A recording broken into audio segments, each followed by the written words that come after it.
Magandang hapon, Buhay Trucking. Ayan, meron tayong isang kaibigan, kasama natin sa trucking. Dumating siya rito, galing siya ng parting Davao yan. Ang karga po niya is mangga. Silipin natin, Buhay Trucking, kung paano inililipat ang pangarga niya na mangga dito sa mga kababayan natin na mga taga Cavite.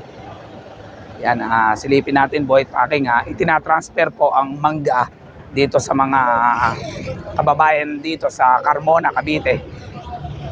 Ayan po, Buhay Trucking. Magandang hapon po sa lahat.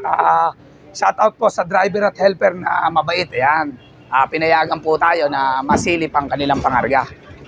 Ayan po, shout out po sa lahat ng nagbababa o kumukuha ng mangga nang galing po sa 10-wheeler. Shout out sa kanila.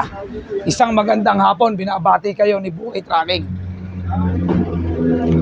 Ayan po, pagta-transfer po ng mangga dito.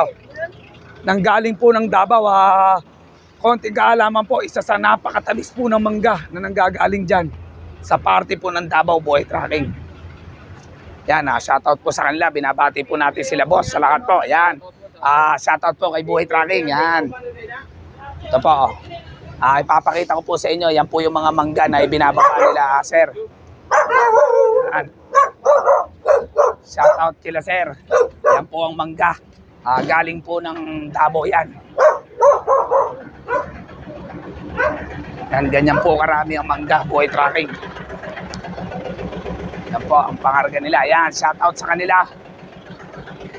Puro mangga po yan, Buhay Trucking. Yan, isang 10-wheeler wing van na mangga. Pag po tayo nasa Davao din, magkakaroon din tayo ng pagkakataon si Buhay Trucking na magkarga rin po ng mangga. Shoutout po sa lahat mga nagpapabiyahe po ng mangga, Davao to Cavite po. Shoutout sa kanila. Yan po.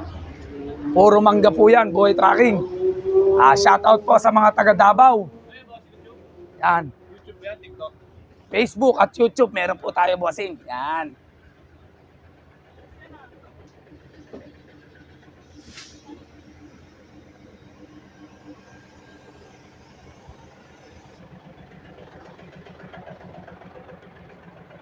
Yan po, isang 10-wheeler wing van na mangga po. Yan po, nakasama po natin dito sa parkingan, Buhay Trucking. Yan, puro mangga po yan.